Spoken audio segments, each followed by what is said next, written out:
जय हिंद। अभ्यास online class की इस नए वीडियो में मैं कृष्णा आप सभी का स्वागत करता हूं। आज के इस वीडियो सेक्शन में हम बात करने वाले हैं pre BSc BEd, pre BA BEd exam preparation. CG Vyapam की ओर से यह एग्जाम होने वाला है। तो दोस्तों आपको पता होगा हिंदी सेक्शन से 15 अंकों के 15 प्रश्न पूछे जाने वाले हैं, तो इसका प्रिपरेशन हम करने वाले हैं। तो दोस्तों हमारा आज का पहला टॉपिक है, हमारा आज का पहला क्लास है वर्ण एवं ध्वनि। तो दोस्तों वर्णमाला से रिलेटेड और उससे उत्पन्न जो ध्वनियाँ हैं उनसे रिलेटेड हम इस प्रश्न पत्र को साथ जो है पूरी तरीके से व्याख्यान के साथ पढ़ेंगे। और इसमें दोस्तों जो एमसीक्यू है उसको मैं नेक्स्ट पार्ट में लाने की कोशिश करूंगा। और एक चीज़ अब मैं आपको बता दूं दोस्तों, जो हिंदी का सिलेबस है वो प्री बीएड और प्री डीएलएड का जो एग्ज़ाम हुआ है उसके सिलेबस की सेम हूबहू है। तो आप जो है मेरे उन वीडियोज़ को भी आप ज़रूर देखिए जो मैंने प्री डीएलएड और प्री बीएड एग्ज़ाम के लिए बनाया है। तो वहाँ पास आपको ये पढ़ने के लिए मिलेगा प्री डीएलएड और प्री बीएड एग्ज़ाम प्रिपरेशन,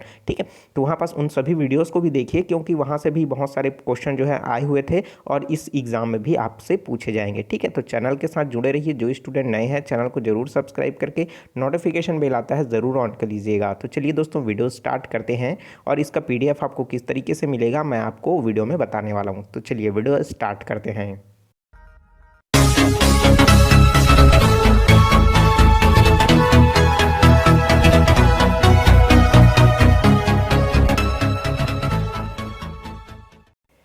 तो दोस्तों हमारा आज का टॉपिक है वर्ण एवं ध्वनियाँ। तो इससे रिलेटेड हम सबसे पहले ये समझ लेते हैं कि वर्ण होता क्या है। तो वर्ण जो है दोस्तों सबसे वह बेसिक पॉइंट मतलब सबसे सूक्ष्मतम इकाई होता है जिससे हमें ध्वनि की उस जो है सुनवाई देता है। जिसके खंड या टुकड़े नहीं किए जा सकते वे क्या कहलाते हैं, हमारे लिए वर्ण कहलाते हैं। जैसे आपने जो वर्णमाला देखा होगा आ से लेकर के ज्ञ तक, वही सब क्या है, वर्ण है, ठीक है। तो एक वो एक श्रृंखला के रूप में रहता है, तो उसको क्या कहा जाता है दोस्तों, वर्णमाला कहते हैं। जैसे मोतियों का एक माला होता है, उसमें सूक्ष्मतम इकाई जो है मोती होता है, और जब मोतियों को जोड़ करके तैयार किया जाता है तो एक माला तैयार होता है। उसी तरीके से दोस्तों यहाँ पर जो है छोटे छोटे वर्ण मिल करके एक एक वर्ण मिल करके एक माला का निर्माण होता है, जिसे क्या कहा जाता है, वर्णमाला कहा जाता है, ठीक है। जो एक व्यवस्थित क्रम में हम समूह का निर्माण करते हैं। वर्ण जो है दोस्तों दो प्रकार का होता है, आपको पता होगा। यहीं से दोस्तों छोटे छोटे MCQ इसमें से आप से बन सकता है, व्यापम पूछ सकता है। तो आप समझ सकते हो, आप जितना क्वेश्चन आप अपने दिमाग से बना सकते हो ना, उतना ज़्यादा जो है दोस्तों उसी तरीके का प्रश्न व्यापम ही पूछता है, ठीक है। जैसे देखिए यहाँ से प्रश्न पूछ देगा कि वर्णमाला में कितने प्रकार होते हैं, तो दोस्तों आपको ऑप्शन देगा 2, 4, 6, ठीक है। तो आप इसमें आपको पता है तो आसानी से टिक लगा दोगे। इसकी वर्ण में है 2 प्रकार के जो है वर्ण पाए जाते हैं। कौन कौन सा वर्ण पाया जाता है, स्वर वर्ण और व्यंजन वर्ण। तो आपको ये भी प्रश्न पूछ सकता है दोस्तों कि किन इनमें से कौन सा जो है दोस्तों वर्ण के प्रकार नहीं है। तो ऑप्शन में दे देगा दोस्तों स्वर, व्यंजन या फिर और कुछ कुछ, ठीक है। तो इस तरीके से भी आपको समझना होगा, ठीक है। तो चलिए अब बात कर लेते हैं दोस्तों हिंदी वर्ण में आपको 2 जो वर्ण मिला है, पहला स्वर है और दूसरा क्या है, व्यंजन है। तो इनमें कौन कौन से स्वर है, कौन कौन से व्यंजन हैं, तो इनके सबके बारे में पहले जान लेते हैं। तो सबसे पहले हम बात कर लेते हैं दोस्तों स्वर के बारे में बात कर लेते हैं। तो स्वर है दोस्तों कौन कौन सा है, आ, ई, उ, री, ए, ओ, औ और साथ ही साथ आहा, ये सब मिल करके दोस्तों क्या बनता है, स्वर के अंतर्गत आते हैं। लेकिन आपको प्रश्न में ये पूछा जाए कि स्वर कितने प्रकार के होते हैं, ठीक है।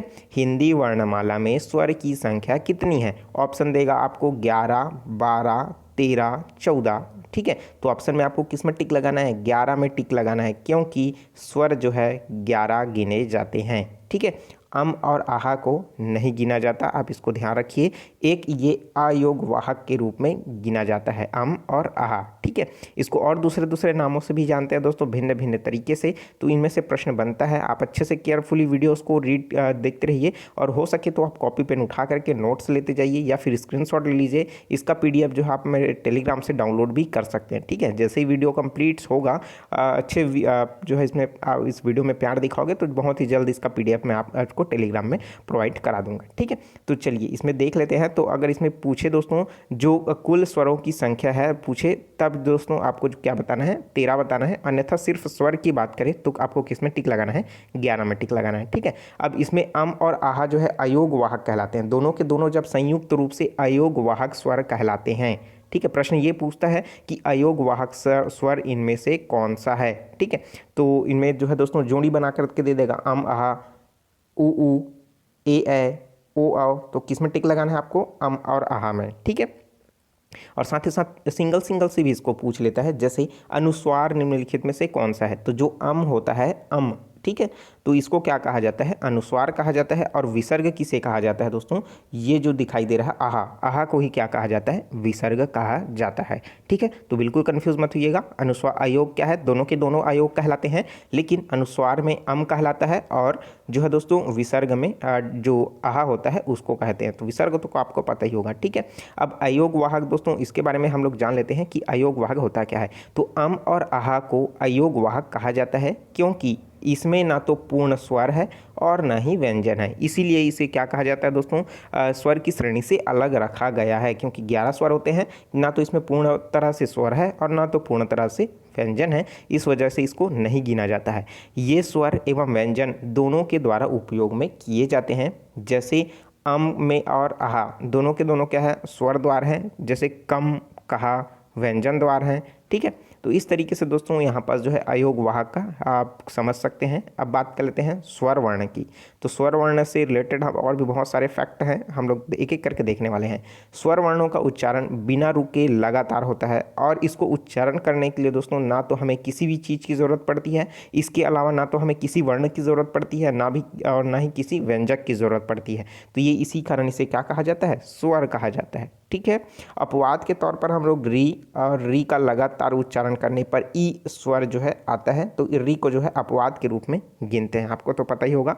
अब देखते हैं, बात कर लेते हैं, जैसे हो गया आ, ठीक है, जैसे आ, तो हो गया, क्या हो गया, अंत तक जो है आ ध्वनि सुनाई देती है। जैसे ई बोलूँगा तो लास्ट तक हमें ई ही सुनाई देगा, कोई भी व्यंजन इसमें इंक्लूड नहीं है, ठीक है। जैसे ऊ बोलूँगा तो क्या हो जाएगा, ऊ सुनाई देगा, ठीक है। तो आप समझ गए, जिसमें ना तो हमें किसी व्यंजन की सहायता की ज़रूरत पड़ती है और ना ही किसी दूसरे वर्ण की ज़रूरत पड़ती है, तो वो क्या कहलाता है, हमारे लिए स्वर कहलाता है, ठीक है। अब स्वरों का वर्गीकरण हम लोग देख लेते हैं कि अलग अलग दोस्तों इसमें स्वर हैं। हो सके तो आप कॉपी पेन में नोट करते जाइए, ज़्यादा जरूरी है, कॉपी पेन से ज़्यादा आप अपने ब्रेन में जो है उसको स्टोर करके रखें, ठीक है। चलिए देखते हैं, उच्चारण के आधार पर जो है स्वरों को भी अलग अलग भागों में बांटा गया है कि ये उच्चारण किस तरीके से होते हैं और ये उच्चारण के किस तरीके से, ठीक है। देखिए, स्वरों के उच्चारण में सामान्यतः कंठ मतलब जो हमारा गला होता है वो, तालु मतलब जीभ का प्रयोग होता है, साथ ही साथ जीभ, होष्ठ, दंत आदि का जिसमें प्रयोग नहीं होता है, ठीक है। आप ध्यान रखिए, सिर्फ और सिर्फ कंठ का और तालु का इसमें प्रयोग होता है, जीभ, होठ, दंत आदि का नहीं होता है। अतः उच्चारण के आधार पर इसे दो प्रकार से बांटा गया है। प्रश्न ये भी पूछ सकता है कि उच्चारण के आधार पर जो है स्वर के कितने प्रकार हैं, 2, 4, 5, ठीक है। तो दो प्रकार होते हैं, कौन कौन सा है आपका, मूल स्वर, ठीक है, जिसे ह्रस्व स्वर कहते हैं, और दूसरा जो है दोस्तों दीर्घ स्वर। मूल स्वर या ह्रस्व स्वर मतलब जिसको छोटा स्वर भी बोल सकते हैं, ठीक है, छोटा ई बड़ा ई बोलते हैं ना, तो उसमें जो छोटा छोटा वाला जो होता है वो मूल स्वर या फिर ह्रस्व स्वर की श्रेणी में आता है, ठीक है।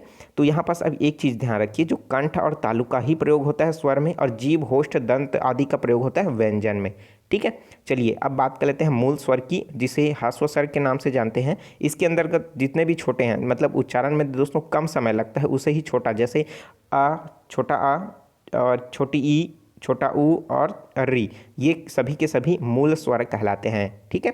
मूल स्वर मतलब जिसके उच्चारण में कम समय लगे, और दीर्घ स्वर क्या कहलाते हैं, जिसके उच्चारण में अधिक समय लगता हो, उसे क्या कहलाता है दोस्तों, वो दीर्घ स्वर की श्रेणी में आता है, ठीक है। जैसे बड़ा आ हो गया, बड़ा ई हो गया, बड़ा ऊ हो गया, ठीक है। छोटा ए में क्या होता है, उच्चारण भी काफ़ी समय लगता है, और साथ ही साथ बड़ा ए और बड़ा ओ और छोटा ओ, ठीक है, और बड़ा ओ, ये जो है इसमें आ जाते हैं। और साथ ही साथ इसमें आने का रीज़न भी क्या है आपको पता होना चाहिए, इसमें नोट दिया हुआ है, ए ओ औ संयुक्त व संध्य स्वर कहलाते हैं। तो आप इसको एक फैक्ट और याद रखिए कि ए ओ औ ये दोनों के दोनों संयुक्त या संध्य स्वर कहलाते हैं, ठीक है। तो ये दोनों के दोनों स्वर के तो प्रकार हैं ही, लेकिन संयुक्त स्वर एवं संध्या स्वर भी कहलाते हैं। अब क्यों कहलाते हैं, तो भाई इनकी भी अलग अलग जो है इनके रीजंस बताए हैं, तो हम उसको अच्छे से समझ लेते हैं। क्योंकि ये दोनों दो स्वर हैं दोस्तों, भिन्न स्वरों के संयोग से बनते हैं, इसलिए ये जो है संयुक्त या संध्या स्वर कहलाते हैं। अब अलग अलग किस तरीके से बन रहा है, जैसे स्वर दो भिन्न स्वरों का संयोग से बनता है, जैसे आ प्लस ई मिल करके क्या बना है, ए बना है, ठीक है। अ प्लस बड़ा ई मिल करके भी ए बना है, और आ प्लस मतलब बड़ा जो आ है और छोटा ई मिल करके भी ए बनता है, और बड़ा आ और बड़ा ई मिल करके भी ए ही बनता है, ठीक है। उसी तरीके से आ धन ए मिल करके छोटा मतलब बड़ा ए बनता है, और आ धन बड़ा ए मिल करके भी बड़ा ए ही बनता है, ठीक है। तो इस तरीके से आप देख सकते हो यहाँ पास। और ओ की बात करें तो आ धन ऊ बराबर छोटा ऊ बराबर क्या होता है, ओ बना है, ठीक है। तो यहाँ पास देख सकते हो यही क्रम आपको देखने के लिए मिलेगा, इसलिए इसे क्या कहा जाता है, संयुक्त या संध्या स्वर के नाम से इसे जाना जाता है। और साथ ही साथ ये किसकी श्रेणी में आता है, दीर्घ स्वर की श्रेणी में आता है, ठीक है। किसकी श्रेणी में आता है, ये दीर्घ स्वर की श्रेणी में आता है, ठीक है। अब इसको भी याद रखिए दोस्तों, जितना भी मैं बता रहा हूँ ना सभी के सभी इंपॉर्टेंट है। अभी हमने बात करा था स्वरों के प्रकार जो है उसके उच्चारण के आधार पर, ठीक है, दीर्घ और जो है आपका ह्रस्व। तो अब बात कर लेते हैं जीभ के प्रयोग के आधार पर, हम जीभ का प्रयोग किस तरीके से कर रहे हैं उस आधार पर हम स्वरों को बांटेंगे, ठीक है। तो जीभ मतलब स्वरों के उच्चारण में जीभ के कार्य की स्थिति के आधार पर इसको कितने भागों में बांटा गया है, 3 अलग अलग प्रकारों में बांटा गया है। कौन कौन सा है, अग्र स्वर, मध्य स्वर या फिर पश्च स्वर, ठीक है। 3 इसमें भाग हैं, ठीक है, अग्र मध्य पश्च। तो अग्र में कौन आएगा, तो जीवा के जो आगे भाग में से उच्चारित होने वाले जो स्वर हैं वो क्या कहलाएंगे, अग्र स्वर कहलाएंगे, जैसे ई, बड़ा ई, ए और बड़ा ए, ठीक है। तो क्या इसको आप उच्चारण करके देखिए, जो छोटा ई है उसके बाद बड़ा ई है, उसके बाद छोटा ए है और ए है, तो इन सब के उच्चारण में कौन सा जीभ प्रयोग हो रहा है, जो जीभ का जो सामने वाला हिस्सा है वो क्या हो रहा है, अधिक हिलता है, ठीक है। वहीं उसी की वजह से ही ये अग्रस्वर की श्रेणी में आता है। अगर हम लोग मध्य स्वर की बात करें तो सिर्फ और सिर्फ अ जो है मध्य स्वर में आता है, ठीक है। अब बात कर लेते हैं पश्च स्वर की। तो पश्च स्वर में जिनका उच्चारण जो है हमारे जीवा के पीछे वाले भाग से उच्चारण होता है, तो वो क्या कहलाता है, हमारे लिए पश्च स्वर कहलाता है। तो बड़ा आ, छोटा ऊ, बड़ा ऊ और बड़ा ओ, सॉरी छोटा ओ और बड़ा ओ, तो ये क्या हो जाएगा, ये सभी के सभी पश्च स्वर कहलाते हैं, ठीक है। तो इस तरीके से दोस्तों आपको याद रखना है, आप हो सके तो लिखिए एक बार, अगर समझ नहीं आता है तो एक बार एग्जाम से पहले इस वीडियो को एक बार और देखिए, क्योंकि यहाँ से क्वेश्चन जो है ज़रूर पूछेगा, और क्वेश्चन तो डेफिनेटली फंसेगा ही फंसेगा, आप लिख के ले लीजिए, ठीक है। चलिए देखते हैं दोस्तों नेक्स्ट, इसमें जो आधार माना गया है स्वर को पढ़ने का वो है मुख्य द्वार या फिर मुख विवर, जो है उसके खुलने के आधार पर हमारा जो मुख है किस तरीके से खुलता है, कम खुलता है, इस आधार पर दोस्तों जो स्वरों का उच्चारण होता है उसको हम लोग इसमें वर्गीकृत करते हैं। तो इसको जो है वर्गीकृत करने का आधार जो है दोस्तों 4 आधार में इसको बांटा गया है। तो कौन कौन सा है, विवृत्त, अर्धविवृत्त या फिर अर्ध संवृत्त या फिर संवृत्त, ठीक है। इस तरीके से 4 अलग अलग भागों में बांट दिया गया। अब ये सब विविध, अर्धविविध, अर्ध संवृत्त, संवृत्त, ये सब क्या चीज़ें हैं हम समझ लेते हैं। जिन स्वरों के उच्चारण में मुख द्वार जो है पूरा खुल जाए उनसे, या फिर जीवा के नीचे हो जाए, तो हम उसे क्या कहते हैं, विविधता कहते हैं। जिसमें मुख द्वार जो है पूरा खुलेगा और जीवा जो है नीचे हो जाएगा, मतलब आ, ठीक है, आ उच्चारण करके देखिए आप भी, आ। तो भाई आ तो बोल रहा हूँ, तो उच्चारण में क्या हो रहा है, मुख जो है पूरा खुल रहा है, पूरा खुल रहा है, और जीभ जो है ऊपर से घूम करके नीचे में आके बैठ जा रहा है, देखिए आ, ठीक है। आप भी उच्चारण करके देखिए, आपको पता चल जाएगा। तो आप इसको याद रखिए, विविध के अंतर्गत क्या आता है, सिर्फ और सिर्फ बड़ा आ जो है आता है, ठीक है। अब बात करते हैं अर्ध विविध की, तो जिसमें स्वरों के उच्चारण में मुख्य द्वार आधा खुले व जीवा की स्थिति जो है बीच में हो, जैसे आ, ठीक है। अब सिंपल आ बोलिए और जो बड़ा आ है उसको, ठीक है। तो अगर मैं सिर्फ आ बोलूँ तो आ में क्या हो जाएगा, आ, तो देखिए मुंह जो है उच्चारण हो रहा है, और जो जीभ जो है वो क्या हो जाएगा, बीच में आ जाएगा। उच्चारण करके देखिए आ, ठीक है। और बोलिए बड़ा आ बोलिए, तो क्या हो जाएगा, इसमें जो शब्द है वो नीचे की ओर जा रहा है। उसी तरीके से ए की बात करें है ना, ए तो क्या हो रहा है, ए तो ये हो जाएगा।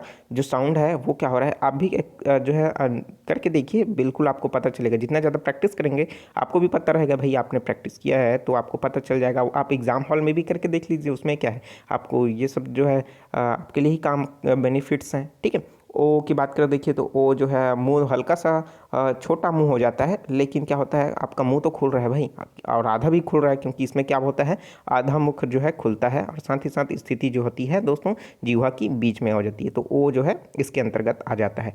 ठीक है, तो यहाँ पास अ जो है क्या हो गया, आपका विवित्र हो गया। अ ए ए और जो छोटा अ है वो किस में आ गया, अर्ध विविक्त में आ गया। अब दोस्तों अर्ध संवृत्त में क्या हो जाएगा, जिनमें स्वरों का उच्चारण मुख द्वारा जो है दोस्तों आधा बंद हो जाए एवं जिह्वा की स्थिति बीच में हो। ठीक है, तो ये क्या कहलाता है, आपका अर्ध संवृत्त कहलाता है। जैसे ए, तो देखिए ए में क्या होता है, हल्का सा मुंह जो है पिचक जाता है। ठीक है, आप उच्चारण करके देखिए, ए मतलब होंठ जो है फैल गया, मुंह जो है हल्का सा पिचक गया, और जीभ जो है स्थिति जो है बीच में हो जाती है। आप देखिए ए, ठीक है। ओ के उच्चारण के लिए भी क्या होता है, ओ। ठीक है, तो आओ बोलोगे तो क्या होता है, पहले मुंह घूमता है, उसके बाद क्या होता है, लंबा हो जाता है। तो आओ जो श्रेणी है वो किस में आ रहा है, अर्ध विविक्त में आ रहा है। ठीक है, उसी तरीके से संवृत्त में क्या हो जाएगा, जिन स्वरों के उच्चारण में मुख जो द्वार है लगभग बंद रहे, वह फिर क्या होता है, जीवा होष्ठ मतलब जीवा जो है ऊपर उठ जाए, तो वो क्या कहलाता है, आपके लिए संवृत्त कहलाता है। इसमें क्या होता है, मुख द्वार जो है लगभग बंद हुए जैसे रह जाता है, जैसे ई ऊ है ना। तो ऊ देखिए, ऊ का उच्चारण करो तो मुंह भले सामने की ओर निकल गया है, लेकिन जो इसमें मुंह लगभग पूरी तरीके से बंद हो गया। ठीक है, तो भाई तो ये क्या कहलाएगा, आपका समृद्ध कहलाएगा। एक बार हम फिर से रिवाइज कर लें, तो देखिए यहाँ पास क्या हो जाएगा, पहला है इसको मुख द्वार के जो है स्ट्रक्चर एवं जीभ के संरचना के आधार पर जो ध्वनि उच्चारण होगा उसको 4 भागों में बांटा गया है, विविक्त, अर्धविविक्त, संवित्त, अर्ध संवृत्त और संवृत्त। ठीक है, विविक्त में सिर्फ एक ही आएगा जिसका नाम है आ, अर्ध विविक्त में क्या आएगा, आ ए ओ, और संवृत्त, अर्ध संवृत्त में क्या आएगा, ए ओ, और संवृत्त में क्या आएगा, ई, बड़ा ई, छोटा ऊ और बड़ा ऊ। ठीक है, अब होंठों की स्थिति मतलब हमारे जो होंठ है उसकी स्थिति के भी आधार पर जो है स्वरों को अलग अलग बांटा गया है। सबको याद करते जाइए, एक बार फिर से रिवाइज आप कर लीजिएगा। ठीक है, वीडियो उसको देख करके, वीडियो भी काफ़ी लंबा होने वाला है, मैं इसको बताने वाला हूँ, तो भाई आपको नंबर पक्का करना है तो वीडियो उसको लास्ट तक ज़रूर देखिए। ठीक है, क्योंकि यहाँ से एक प्रश्न जो है ज़रूर पूछने वाला है, क्योंकि इस तरीके का सेक्शन वीडियो सीरीज़ आपको शायद ही कहीं पास मिले व्यापम एग्जाम के तैयारी के लिए, PSC एग्जाम के तैयारी के लिए। ठीक है, तो चलिए देखते हैं दोस्तों, होठों की स्थिति के आधार पर जो है स्वरों के उच्चारण को होठों की स्थिति आधार पर 2 वर्गीकृत किया गया है, 2 भागों में बांटा गया है। पहला क्या है, अवृत्तमुखी, और दूसरा क्या है, वृत्तमुखी। तो अवृत्तमुखी में क्या होता है, जिनमें स्वरों के उच्चारण में होष्ठ जो है वृत्तमुखी या फिर गोलाकार हो जाता है। ठीक है, वृत्त का जो आकार का हो जाता है, जैसे आ ई ए। ठीक है, और साथ ही साथ जिन स्वरों में उच्चारण में होठ जो है वृत्तमुखी और गोलाकार हो जाता है, ठीक है, तो ये क्या हो जाता है, ऊ ओ आओ। ठीक है, तो इस तरीके से आपका उच्चारण होता है। तो यहाँ पास आप इसको याद रखिए जी, अवृत्तमुखी में आ ई ए हो जाएगा। ठीक है, और ऊ आओ ये जो है किस में आ जाएगा, वृत्तमुखी के अंतर्गत आ जाएगा। ठीक है, तो उम्मीद करता हूँ दोस्तों इस तरीके का जब भी प्रश्न इसमें पूछा जाएगा तो आप इसको समझ लीजिएगा, एक बार फिर से रिवाइज कर लीजिएगा, बहुत, क्योंकि वीडियो सेशन बहुत लंबा होने वाला है। अभी तो स्वर ही चल रहा है, इसके बाद आपको व्यंजन भी पढ़ने होंगे, फिर आपको जो है स्वर और व्यंजन से मिलने वाला संयुक्त व्यंजन भी पढ़ना होगा। ठीक है, अब देखिए अब बात कर लेते हैं वायु के नाक व मुंह से निकलने वाले आधार पर। ठीक है, मतलब जो नाक और जब हम मुंह को मिला करके जो ध्वनि निकलती है उसके आधार पर हम देखेंगे। जैसे क्या हो जाएगा, इसमें 2 पॉइंट्स दिया हुआ है, निर्नुनासिक या फिर जिसको मौखिक स्वर कहते हैं, जिनके उच्चारण में वायु केवल मुंह से निकलता है, जो है आपका नाक से जो है ध्वनि मतलब स्वर नहीं निकलता। ठीक है, वहाँ से हवा जो है गैपिंग नहीं मिल पाती, इस वजह से क्या होता है, नाक से नहीं निकल पाता भाई, तो इसलिए क्या कहा जाता है, आपका निर्नुनासिक कहा जाता है। और जिसमें नाक से निकलता है उसे क्या कहा जाता है, अनुनासिक। अनुनासिक में हमने क्या एक वर्ड पढ़ा था दोस्तों, आपको ऊपर में बताया था सवाल में। ठीक है, चंद्र बिंदु या अम बोला था, ठीक है। तो ये अनुनासिक के अंतर्गत आता है, जैसे आंगन, चांद और ऊंट। तो आपको ये अनुनासिक पता हो गया। और इसके अलावा जो अम के अलावा जो बचता है दोस्तों, सभी के सभी किस में आ जाएंगे, वो हो जाएंगे निर्नानुनासिक में आ जाएगा। जैसे आ ई उ ए री ए ऐ ओ औ और अम और आहा। आहा भी इसमें आ जाता है, चूंकि वो आहा जो है स्वर में के अंतर्गत नहीं गिना जाता, उसको इसमें क्या होता है, इसको हटा दिया गया। ठीक है। तो मतलब निर्नुनासिक में जो है पूरी तरीके से अम को छोड़ करके सारे जो स्वर हैं उसमें नाक से जो है हवा के दौरान जो है उसमें आवाज़ नहीं निकलती, इसलिए क्या कहलाता है आपका, ये निर्नुनासिक कहलाता है और ये अनुनासिक कहलाता है। ठीक है। अब दोस्तों अब उसी तरीके से जो अम है वो क्या कहलाता है, एक अनुस्वार कहलाता है। ठीक है। तो ये क्या हो जाएगा, एक प्रकार का पंचम वर्ण के स्थान पर जो है किया जाता है, पंचम वर्ण के आधार पर आपको किया जाएगा। ठीक है। संभव में के स्थान पर जैसे संभव, ये देख सकते हो आप। ठीक है। शब्द में उसी तरीके से विसर्ग है, डबल डॉट आपको पता होगा। ठीक है। तो इसमें जो है इंगित करता है दोस्तों ह के समान इसमें जो है उच्चारण होता है, जैसे प्रातः, अतः, स्वतः, दुख। ठीक है। तो हल्का सा इसमें ह की जगह जो है इसमें शब्द अपना जगह ले लेता है। अब बात कर लेते हैं दोस्तों व्यंजन की। इतने देर से हमने किसके बारे में पढ़ रहा था, लगभग 20 मिनट से ज़्यादा हो गए हैं, तो हम सिर्फ और सिर्फ व्यंजन के स्वर के बारे में पढ़ रहे थे। अब बात कर लेते हैं व्यंजन के बारे में। तो व्यंजन को चलिए स्टार्ट करते हैं।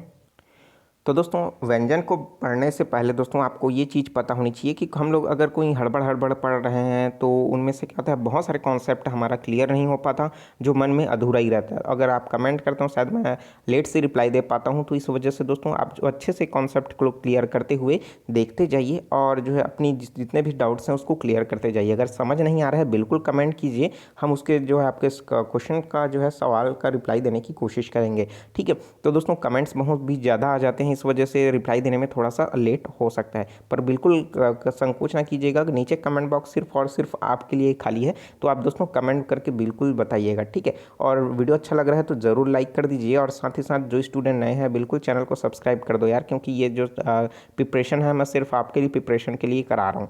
ठीक है। ताकि आप जो है अच्छे नंबर ला सकें, क्योंकि गवर्नमेंट सीट आपको बहुत ही प्रोवाइड किया गया है गवर्नमेंट की ओर से, तो उसमें आपका नाम आए, इसलिए जो आप प्रिपरेशन आप करते रहिए। ठीक है। और आपके जो लाइक है हमें मोटिवेशन देता है अच्छे अच्छे आपको वीडियो प्रोवाइड करने के लिए। ठीक है। चलिए तो हम लोग जान लेते हैं व्यंजन। तो ऐसा वर्ण जिसके उच्चारण में हमें स्वर की ज़रूरत पड़ती है, बिना स्वर के वो अधूरा है। ठीक है। तो वो क्या कहलाता है आपके लिए, व्यंजन कहलाता है। ऐसे वर्ण जिसका उच्चारण स्वर की सहायता से हो व्यंजन कहलाते हैं। प्रत्येक व्यंजन में उच्चारण में अ स्वर की ध्वनि छिपी होती है। अ के बिना किसी भी व्यंजन का उच्चारण संभव नहीं है। ठीक है। जितने भी हमने वर्णमाला देखी हैं उसमें आपको इस तरीके का देखने को मिला होगा, इस तरीके का खा देखने के लिए मिला होगा। तो वो कहीं ना कहीं जो वे व्यंजन हैं उसमें कहीं ना कहीं आपको अ जो है उसमें स्वर जो है लुप्त हुआ है। ठीक है, छुपा हुआ है। अगर हम लोग रियल में क की बात करें तो उसको इस तरीके से लिखा जाता है, और नीचे में जो आपको हल्का सा डॉट देखने को मिल रहा है वो आधा क को दर्शाता है। ठीक है। तो इस तरीके से दोस्तों ये होती हैं व्यंजन। अब बात कर लेते हैं इसके संख्या के आधार पर, संख्या कितनी है, क्योंकि यहाँ से प्रश्न पूछा जाता है। ठीक है। जैसे हिंदी में मूल व्यंजनों की जो संख्या है वो कितनी है, 33 है। दिमाग में याद रखिए, 33 मूल व्यंजनों की संख्या है। किंतु द्विगुण व्यंजन जैसे ढ अड़ा को दोनों मतलब जोड़ देने पर इसकी जो संख्या है वो कितनी हो जाती है दोस्तों, 35 हो जाती है। ठीक है। मतलब आपको द्विगुण व्यंजन की श्रेणी में कौन आता है, अड़ा और अड़ा। ठीक है, अड़ा। ठीक है, कढ़ाई वाला अड़ा। ठीक है। तो ये क्या हो जाएगा, द्विगुण व्यंजन आ जाएगा। ठीक है। तो इसमें जो है दोस्तों इसकी कुल संख्या कितनी हो जाती है, 35 हो जाती है। अन्यथा हिंदी में मूल व्यंजकों की संख्या कितनी है, 33 है। प्रश्न में पूछा जाएगा मूल व्यंजक। ठीक है, सॉरी व्यंजक नहीं, व्यंजन। ठीक है, थोड़ा सा कंफ्यूज हो गया वर्ड में, व्यंजक और व्यंजन। ठीक है। तो इसमें कंफ्यूज मत होइएगा। तो इसमें क्या हो जाएगा, व्यंजन। ठीक है। तो इसमें क्या हो जाएगा, आपको व्यंजन की संख्या कितनी है, 33 है। अब बात कर लेते हैं इसके भी वर्गीकरण की, कि इसका जो ध्वनि है कहाँ से निकलता है भाई, कैसे होता है। इसका आगे इसमें मुंह कैसे बन जाता है, जीभ कैसे घूम जाता है, किसको ऊपर टनकार मार रहा है, कहाँ जीभ नीचे फट से नीचे आ रहा है। तो इनके आधार पर भी इसमें वर्ण को अलग अलग सेक्शन में बांटा गया है। तो स्टार्टिंग का जो सबसे पहला पॉइंट है दोस्तों, इनको वर्ग में बांटा गया है। जो पहले 25 वर्ण है उसको, ठीक है, 5 वर्गों में बांटा गया है। वो कौन कौन से हैं? तो इसमें है दोस्तों अलग अलग है, क वर्ग है, च वर्ग है, ट वर्ग है, त वर्ग है और प वर्ग है, ठीक है। चाहे तो आप इसका स्क्रीनशॉट लीजिए, इंपॉर्टेंट है। तो देखिए पहले तो क वर्ग है, इसलिए क वर्ग कहा गया है क्योंकि इसका जो प्रथम 5 जो अक्षर हैं, अब सॉरी वर्ण हैं, वो सभी के सभी जो है उच्चारण कहाँ से होता है? कंठ से उच्चारण होता है। लेकिन इसमें पहले वर्ण जो है इसमें क रखा गया है, इस वजह से इसके क्या कहा जाता है? क वर्ग कहा जाता है। दूसरे में बात करें तो इसमें आपको छ, छ, ज, झ, ञ, तो इसमें इसका उच्चारण जो है तालव्य से होता है, ठीक है। तालव्य मतलब जीभ से, ठीक है। तो इसका जो पहला शब्द जो रखा गया है वर्णमाला में वो च रखा गया है, तो इसलिए इसे क्या कहा जाता है? च वर्ग कहा जाता है, ठीक है। उसी तरीके से दोस्तों जो ट वर्ग रखा गया है, ट ठ डा ढा ट ठ डा ढाणा, ठीक है। तो इसमें क्या हो जाएगा? मूर्धन्य है, ठीक है, जिसमें क्या होता है? जीभ घूम करके क्या होता है? आवाज़ निकलता है, टा ठा डा ढाणा। और किसको पढ़ रहा है दोस्तों? ऊपर। अब मूर्धन्य में क्या होता है? जैसे हमारा ये जीभ है ना, ये जीभ है, तो जीभ जैसे ही घूमे जाए और जो हल्का सा ये जो ऊपर का हिस्सा होता है, हमारे मुंह का जो ये ऊपर का हिस्सा है, ऊपर के हिस्से में जा करके जीभ जो है टकराता है ना। ये ऊपर वाला हिस्सा आपने देखे होंगे, उसको जीभ से छू करके देखे होंगे। तो जो हमारे जीभ का ऊपर वाला हिस्सा होता है वो क्या कहलाता है? मूर्धन्य कहलाता है। आप जो उच्चारण करके देखिए, टा ठा डा ढाणा, है ना, ऊपर में जाकर पढ़ रहा है, तो ये क्या कहलाएगा? मूर्धन्य। उसी तरीके से दंतव्य, दंतव्य में कौन कौन आता है? आपका त वर्ग आता है, क्योंकि इसमें स्टार्टिंग में क्या है? त है, त थ द ध न। और दोस्तों आपको लास्ट मिलेगा आपको प वर्ग, तो इसमें प वर्ग में प फ ब भ म। तो आपसे प्रश्न ये पूछ सकता है कि जो है दोस्तों कितने वर्गों में बांटा गया है व्यंजनों को? तो 5 वर्गों में बांटा गया है। कौन कौन से वर्ग है? का, च, ट, त और प वर्ग, ठीक है। तो इसमें से प्रश्न ये भी पूछता है कि वर्गों में 5 वर्गों में बांटने पर जो है व्यंजनों की संख्या कितनी है? तो 25 है, ठीक है। तो स्टार्टिंग में दोस्तों अगर आपको और भी आगे मैं बताऊंगा तो एक चीज़ आपको जानना बहुत ज़रूरी है। तो इन वर्णों का जो प्रथम वर्ण बोलूँगा मैं, ठीक है, जब भी मैं क्या बोलूँगा? वर्ण का प्रथम वर्ण, मतलब वर्ग का प्रथम वर्ण बोलूँगा तो इनके बारे में बात कर रहा हूँ मैं, ठीक है। क च ट थ प, ठीक है। उसी तरीके से वर्ग के दूसरे वर्णों के बारे में बात कर रहा हूँ तो दूसरे नंबर का जो वर्ण है तो ये सभी जो है दूसरे वर्ण की अंतर्गत आएगा, ठीक है। तीसरे वर्ण को बोलूँ तो दोस्तों ये जो है पूरा का पूरा ये जो है तीसरे वर्ण में आएगा। चौथे वर्ण को बोलूँ तो ये सभी के सभी किस में आएंगे? चौथे वर्ण की श्रेणी में आएंगे। और बचेगा लास्ट में ये जो है 5वां श्रेणी में आएगा, ठीक है। तो आप इसको ध्यान रखिएगा। मैं यहाँ से बोल रहा हूँ कि इस रीज़न क्या है कि सामने जो है उसमें जब मैं बोलूँगा क वर्ग का 5वां वर्ण, तो क वर्ग का 5वां वर्ण बोलूँगा तो आपको पता होना चाहिए कि क वर्ग कौन सा है? क ख ग घ अंगा है, तो अंगा जो है दोस्तों ये 5वां वर्ण है। क वर्ग का तीसरा वर्ण बोलूँगा तो दोस्तों क वर्ग का तीसरा वर्ण क्या है? ग है। तो आपको उस समय समझ आना चाहिए, इसलिए मैं इसको बता रहा हूँ, ठीक है। तो यहाँ पास आपको पता हो गया। अब बात देख लेते हैं अलग अलग, ठीक है। तो ये आधार जो बांटा गया है तो दोस्तों इसमें जो पूरी तरीके से 5 वर्गों में बांटा गया है। अब इसको होस्ट है कौन सा? लास्ट वाला होस्ट, मतलब होट प फ ब भ म, इसमें क्या हो रहा है? दोनों होस्ट मिल रहे हैं, ठीक है। तो इस तरीके से इसको मैं नहीं बता पाया था, सॉरी, ठीक है, 5वां। अब देखते हैं नेक्स्ट, जो अंतःस्थ व्यंजन है। ये प्रश्न बहुत इंपॉर्टेंट है, अंतःस्थ व्यंजन, ठीक है। अब अंतःस्थ व्यंजन क्या होता है? जिनमें क्या होता है दोस्तों? उच्चारण जीभ, तालु, दंत और होष्ठ को परस्पर सटाने से होता है, किंतु कभी भी पूर्ण स्पर्श नहीं होते हैं। अंतःस्थ व्यंजन और अर्धस्वर व्यंजन भी इनको कहा जाता है। भले आपको ऑप्शन आंसर नहीं पता हो, लेकिन आपको अंतःस्थ व्यंजन क्या होता है उनको परिभाषा आपको पता होनी चाहिए। तो नीचे ऑप्शन देख करके दोस्तों आप जो है उच्चारण करके देख लीजिएगा, आपको आंसर पता चल जाएगा, ठीक है। जीभ, तालु, दंत और होष्ठ परस्पर आपस उन्हीं से ही उच्चारण होगा, लेकिन आपस में कभी नहीं सटेंगे, ठीक है। तो देखिए जैसे या हो गया, र, ल और व हो गया, या र ल व, तो ये सभी जो 4 हैं वो अंतःस्थ व्यंजन हैं। तो इसी के अंतर्गत दोस्तों ये प्रश्न जो है पूछा गया था कि अंतःस्थ व्यंजन कौन कौन से हैं? तो या, र, ल, व, ठीक है। तो दोस्तों जो स्टूडेंट नए हैं बिल्कुल चैनल को सब्सक्राइब कर दीजिए यार, और नोटिफिकेशन बेल आता है ज़रूर ऑन करके उसको ऑल पर क्लिक कीजिए। तो बहुत सारे स्टूडेंट जो है कमेंट कर रहे थे कि आपका जो है क्लास है उसका नोटिफिकेशन नहीं आता है, तो आप एक बार चेक कर लीजिए कि नोटिफिकेशन बेल जो है ऑल पर क्लिक है कि नहीं है। तो जैसे ही ऑल पर क्लिक हो जाएगा मेरे सारे वीडियोज़ के जो नोटिफिकेशन आपके पास मिलते चले जाएंगे। तो चलिए दोस्तों देखते हैं अगला जो है हमारे लिए ऊष्म संघर्षी व्यंजन। ऊष्म संघर्षी मतलब क्या होता है, जिसमें घर्षण हो रहा है उसको क्या कहा जाएगा, घर्षण। ऊष्म मतलब जिसमें घर्षण के दौरान ही ऊष्मा निकलता है, ठीक है। तो ऐसे व्यंजन जिसका उच्चारण मुख के किसी स्थान विशेष पर घर्षण या रगड़न से हो तो उसे ऊष्म या फिर गर्मी पैदा करने वाला या फिर ऊष्म व्यंजन कहलाता है। इसकी भी संख्या 4 है, तो कंफ्यूज मत होइएगा। तो ये जो श और आपका श और हा, तो जिनका उच्चारण देखिए अलग अलग सेक्शन से हो रहा है। आपको एक तालव्य, मूर्धन्य और दंतव्य और एक जो है कंठव्य से हो रहा है। इन सभी को क्या कहा जाता है दोस्तों, आपका ऊष्म व्यंजन की श्रेणी में रखा गया है, ठीक है। तो आप इसको याद रखिए, यहाँ से प्रश्न पूछ सकता है। आपको ऑप्शन दे देगा निम्नलिखित में से ऊष्म व्यंजन नहीं है, ठीक है। ऑप्शन देगा श, स और ज्ञ दे देगा, तो कौन सा नहीं है, ज्ञ नहीं है, ठीक है। ऑप्शन प्रश्न ये भी पूछ सकता है कि निम्नलिखित में से ऊष्मक व्यंजक ऊष्म व्यंजक है, तो ऑप्शन में दे देगा आपको षटकोण का श और ज्ञानी का ग, ज्ञ और छत्री का छत्री और त्रा से त्रिशूल, तो आपको बताना होगा। तो क्या हो जाएगा, षटकोण का श इज द करेक्ट आंसर हो जाएगा, ठीक है। प्रश्न बहुत तरीके से घुमा सकता है कि ये पूरी तरीके से थ्योरी क्लास में आपको जो है समझ आ जाएगा, लेकिन दोस्तों जब मैं एमसीक्यू तैयार करवाता हूँ, आपसे पूछता हूँ, तो उसमें पूरी तरीके से आप एक्सप्लेन करने के बावजूद भी अच्छे से समझ नहीं आ पाता स्टूडेंट को, ठीक है।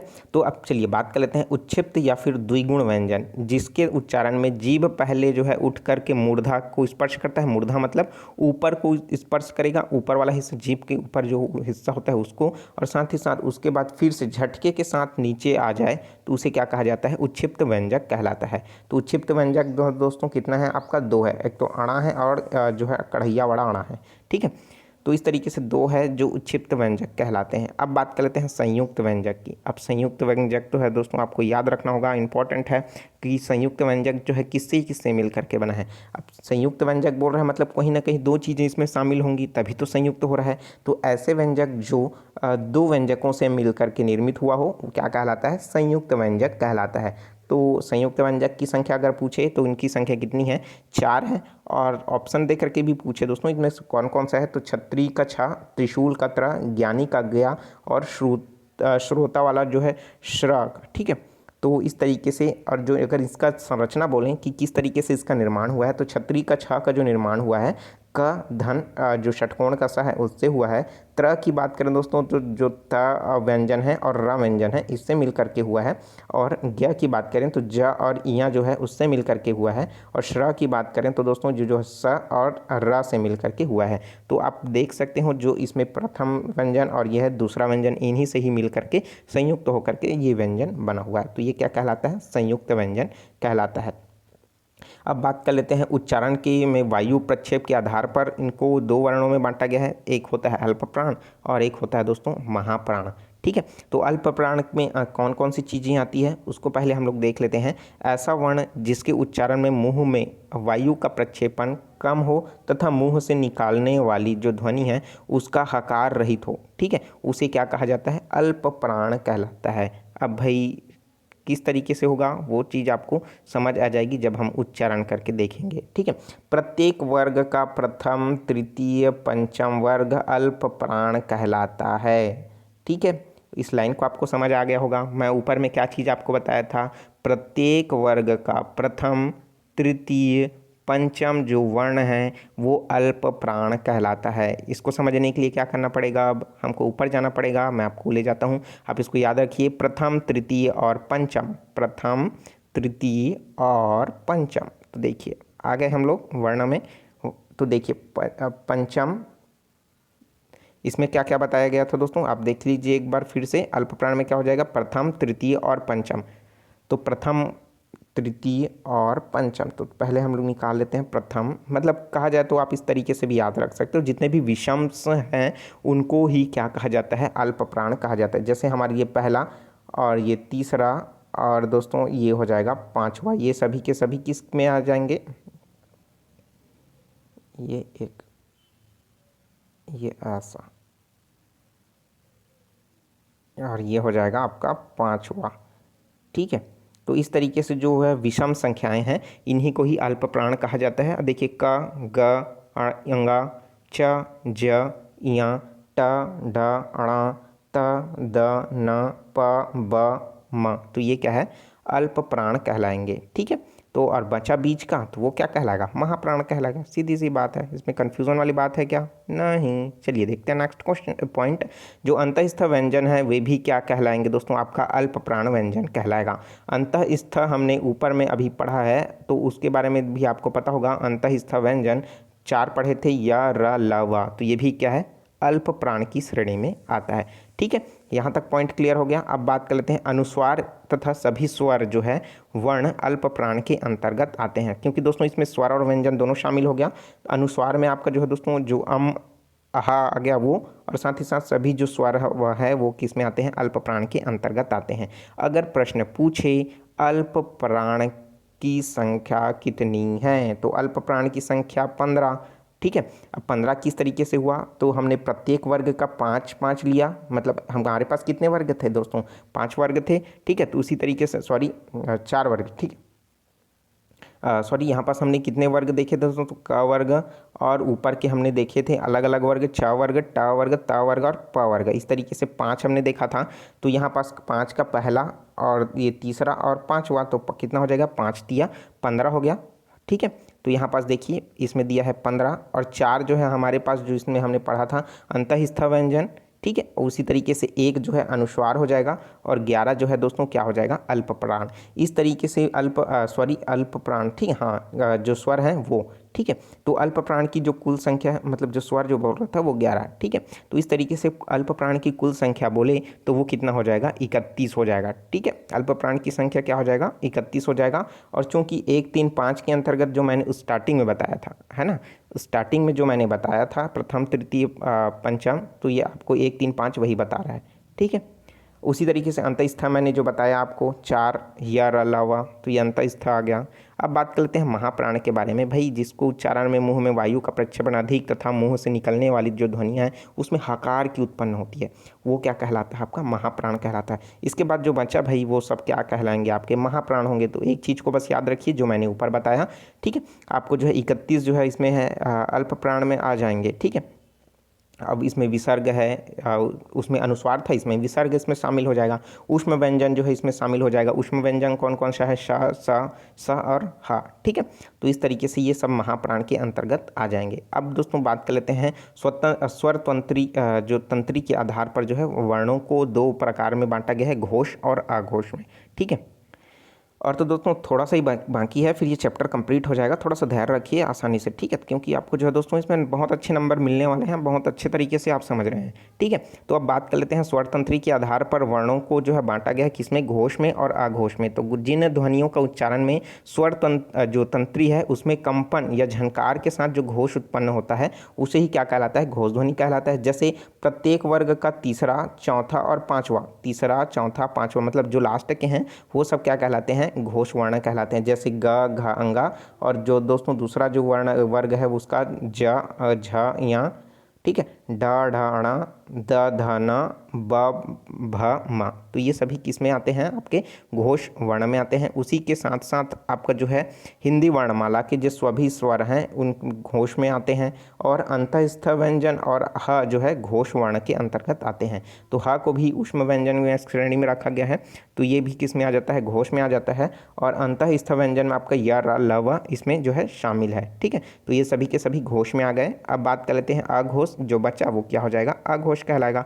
तो प्रत्येक वर्ग का जो पहला और दूसरा जो है वो क्या कहलाएगा, आपका अघोष कहलाएगा। ठीक है, और पहला, तीसरा और पांचवा क्या कहलाएगा, अल्प प्राण कहलाएगा। ठीक है, और साथ ही साथ दोस्तों दूसरा और चौथा क्या कहलाएगा, महाप्राण कहलाएगा। पहला और दूसरा क्या कहलाएगा आपका अघोष कहलाएगा। और तीसरा, चौथा, पांचवा अगर को मैं लूँ तो वो क्या कहलाएगा, आपका घोष की श्रेणी में आ जाएगा। ठीक है, तो आप कंफ्यूज मत होइएगा बिल्कुल भी, मैं अच्छे से क्लियर कर रहा हूँ। अगर प्रश्न पूछा जाएगा बिल्कुल गलत नहीं करना, अगर गलत करोगे तो देख लेना। ठीक है, चलिए देखते हैं ना इसमें प्रयत्न के आधार पर जो है व्यंजनों को व्यंजनों का भी वर्गीकरण इसमें किया गया है। तो दोस्तों स्पर्श व्यंजन की श्रेणी में क्या क्या रखा गया है, पहले तो इसमें समझ लेते हैं कि जो व्यंजन है, किसी व्यंजन के उच्चारण में जो यत्न किया जाता है, ठीक है, यह प्रयत्न किया जाता है, वह प्रयत्न के आधार पर जो है व्यंजकों को निम्नलिखित वर्गों में रखा गया है। क ख ग घ ङ छ छ ज झ ञ ट ठ ड ढ ण त थ द ध न प फ ब भ म। तो इनके उच्चारण में एक अंग दूसरे अंग को स्पर्श करता है, जैसे क ख ग घ ङ च छ ज झ ञ ट ठ ड ढ ण त थ द ध न प फ ब भ म। कहीं ना कहीं एक दूसरे को क्या कर रहे हैं, स्पर्श कर रहे हैं, ठीक है। तो इसलिए क्या कहलाएगा, ये सभी के सभी स्पर्श व्यंजन कहलाएंगे, ठीक है। अब संघर्षी व्यंजन में क्या आएगा आपका जो है व श और ह। इन व्यंजकों के उच्चारण में दो अंग जो है एक दूसरे से इतने निकट आ जाते हैं कि बीच में निकलने वाली वायु के लिए संघर्ष करती हुई निकलती है। जैसे क्या हो जाएगा व श ह, ठीक है, श स व ह, ठीक है। तो इसी तरीके से स्पर्श संघर्षी व्यंजन, तो जिसमें च छ ज झ, ठीक है, आप इसको याद रखिए, इंपॉर्टेंट है, इसी से ही प्रश्न पूछता है व्यापम, ठीक है। तो नासिक व्यंजन क्या हो जाएगा अंगा या न म। तो इसमें कहीं ना कहीं नासिक नाक का प्रयोग हो रहा है, न म अंगा या, ठीक है। इसके उच्चारण में वायु नाक से निकलती हुई है। और अब बात कर लेते हैं पार्श्विक व्यंजन। तो ल जो है दोस्तों पार्श्विक व्यंजन की श्रेणी में आता है, क्योंकि इसमें वायु जो है जीभ के दोनों पार्श्वों से निकलती है। ला बोल रहा हूँ तो जीभ के ऊपर से भी आ रहा है और जीभ के नीचे से भी निकल रहा है, तो इसको क्या कहा जाता है, पार्श्विक व्यंजन कहलाता है ला, ठीक है। अब बात कर लेते हैं उच्छिप्त व्यंजन की। तो इसमें क्या होता है ड़ा और अड़ा। तो इसमें जिनके उच्चारण में जीभ जो है ऊपर उठ करके झटके के साथ नीचे आता है, तो वो क्या कहलाता है दोस्तों, अड़ा, ठीक है। और बात कर लेते हैं प्रकंपित जो व्यंजक है उसको। तो सिर्फ और रा जो है एक प्रकंपित व्यंजन है, रा, इसके उच्चारण में कंपन होता है, रा, ठीक है। और इस तरीके से उच्चारण नहीं करना है, रा, ठीक है, फिर भी स्टार्टिंग का जो होता है कंपन होता है, ठीक है। उच्चारण करके देखिए रा। अब बात करते हैं बालाघात, जिसमें ध्वनियों का उच्चारण का अर्थ है उच्चारण में स्पष्ट करते समय किसी भी अक्षर दिए जाने वाले विशेष बल स्वराघात या फिर बालाघात कहलाता है, ठीक है। तो बालाघात के नियम जो है दो ही प्रकार का आपको नियम इसमें संयुक्त बताया गया है। तो पहला देखते हैं संयुक्त व्यंजन के उच्चारण में इससे पहले वाले जो वर्ण है उस पर बालाघात होता है। जैसे इंद्र में ई पर बालाघात हो रहा है, ठीक है, इंद्र। अब बात कर लेते हैं दूसरा जो नियम है इसके लिए, जो शब्द के मध्य या अंत में जब व्यंजन के अ का पूर्ण उच्चारण नहीं होता है तो पूर्णवर्ती वर्ण पर बल दिया जाता है, जैसे घर, पढ़ना इत्यादि, ठीक है। अब बात कर लेते हैं इसमें तीसरा जो नियम है इसमें बताया गया है वो विसर्ग वाले वर्ण पर भी बालाघात होते हैं। किस तरीके से, दुख, तो इसमें क्या हो जाएगा दू है, द्रु है, ठीक है, दू है, तो इसमें क्या हो रहा है बालाघात हो रहा है। अब बात कर लेते हैं इसके प्रकार। तो वर्ण बालाघात, शब्द बालाघात, वाक्य बालाघात। तो यहाँ से जो दोस्तों इंपॉर्टेंट नहीं है लेकिन प्रश्न यहाँ से पूछ भी सकते हैं, तो आप इसको एक बार ज़रूर पढ़ लीजिएगा, ठीक है। अब इस वीडियो पे आप ज़्यादा से ज़्यादा प्यार बताइए जिससे हम इसका जल्दी से जल्दी PDF आपको प्रोवाइड करूँ। तो उम्मीद करता हूँ दोस्तों मैंने जो वर्ण एवं ध्वनि से रिलेटेड जितने भी आपके सारे डाउट्स होंगे दोस्तों क्लियर हो जाएंगे। और डेफिनेटली यहाँ से अगर प्रश्न पूछता है और पूछेगा ही एक प्रश्न, क्योंकि ये सिलेबस में इंक्लूड है, और तो यहाँ से प्रश्न तो वो पूछेगा ही, और पूछेगा तो आपसे बनना चाहिए क्योंकि आपने वीडियो पूरा देखा है और पूरे क्लास में मैंने एक ऐसा कोई भी चीज़ नहीं छोड़ा है जिसको मैंने नहीं बताया है। तो पूरी जानकारी मैं आपको इस वीडियो में प्रोवाइड कर दिया हूँ। इसका PDF आपको जल्द से जल्द मिल जाएगा। तो चैनल के साथ जुड़े रहिए। जो स्टूडेंट नए हैं चैनल को सब्सक्राइब करके नोटिफिकेशन बेल आता है ज़रूर ऑन कर लीजिएगा। और इसका जो MCQ अगर सॉल्व करना चाहते हो तो दोस्तों मेरा जो pre DLED pre BEd exam के लिए जो मैंने वीडियो प्रोवाइड किया है हिंदी सेक्शन में जाकर के प्लेलिस्ट में जाकर के चेक कर लीजिए, उसका MCQ इसी का ही है। कितना क्वेश्चन आप सॉल्व करते हो उसमें भी आप कमेंट करके ज़रूर जवाब दीजिए, ठीक है। और इस वीडियो पर भी मुझे कमेंट करके ज़रूर दीजिए, जवाब दीजिए कि वीडियो कैसा लगा। अच्छा लगा तो बिल्कुल ज़रूर लाइक कर दीजिए, ठीक है। और वीडियो को ज़्यादा से ज़्यादा शेयर करें व्हाट्सअप ग्रुप में, फेसबुक ग्रुप में, और इसका PDF मेरे टेलीग्राम में ज़रूर ज्वाइन कर लीजिएगा। साथ ही साथ मुझे इंस्टाग्राम पर भी फॉलो कीजिए, नीचे जो है कमेंट में लिंक दिया हूँ, डिस्क्रिप्शन में लिंक दिया हूँ, वहाँ से ज़रूर चेकआउट कर लीजिए, ठीक है। और डीएल आपका बीएससी बीएड और बीए बीएड के लिए आपके लिए कौन सा बुक बेस्ट होगा उसके भी लिंक मैंने नीचे डिस्क्रिप्शन में दे रखा है, वहाँ से ज़रूर चेकआउट कर लीजिए। चलिए मिलते हैं नए वीडियो में, नए सेक्शन के साथ, नए क्लास के साथ। तो मुझे दीजिए इजाज़त, take care, all the best, जय हिंद।